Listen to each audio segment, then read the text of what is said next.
Ẹjọ́ ọmọ lọ́jọ́ bí ní òun ṣe mistake lẹ́kọ̀ọ́. Ó ní 100 tó mú yẹn olókèrè gan. Ó fẹ́ ra extra time. Ó dẹ̀ ti sanwó ẹ̀. Ok, 110 kó.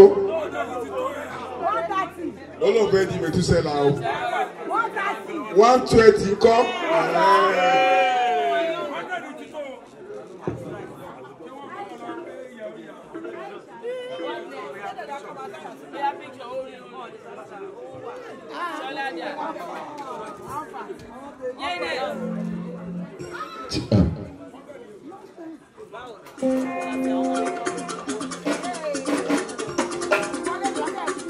Listen, ijó DJ celebrant, ijó DJ ọlọ́jọ́ yìí.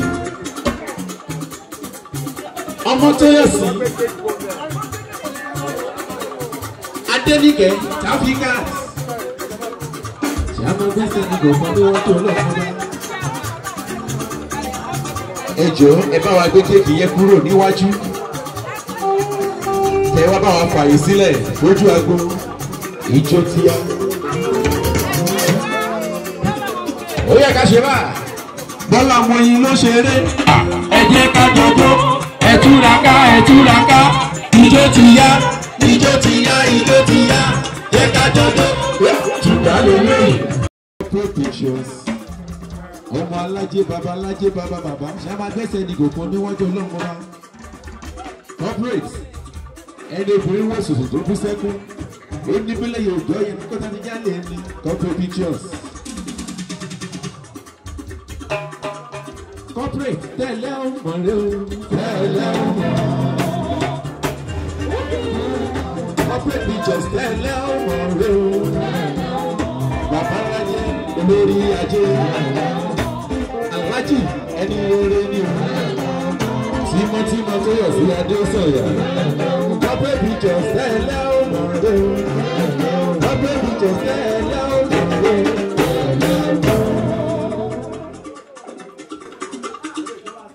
Thank you. A fẹ́ cut kéèkì fún ọmọ lọ́jọ́ òbí Toyosi Adesanya. I'm so happy for you. Bá a ṣe máa cut kéèkì yìí, wà á cut ẹ̀ tí o bá ti wà satisfied pẹ̀lú age tí mo fẹ́ dáńkọ fún ẹ. Kábẹ̀rẹ̀ láti 90. A máa lọ sókè. Ẹ yẹ ká bẹ̀rẹ̀ láti 60. Tẹ́ pé 60 tẹ Ọlọ́run, dìmú kó gé. Má fi lo 60 o, mo fẹ́ máa lọ o. 70. Kojito. 80. 90. 91. 95. 100.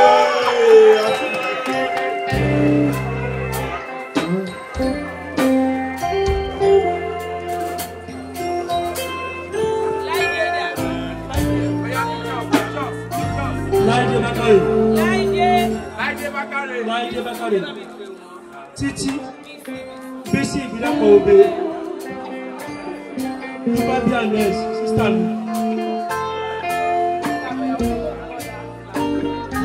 Láìdé Bisi Esther ẹlẹ́jọ́ wẹ́wẹ́ Idiot. On idiot ni ẹ.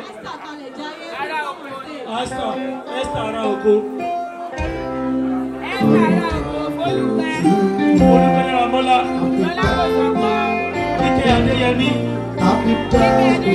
Sola Kosoko.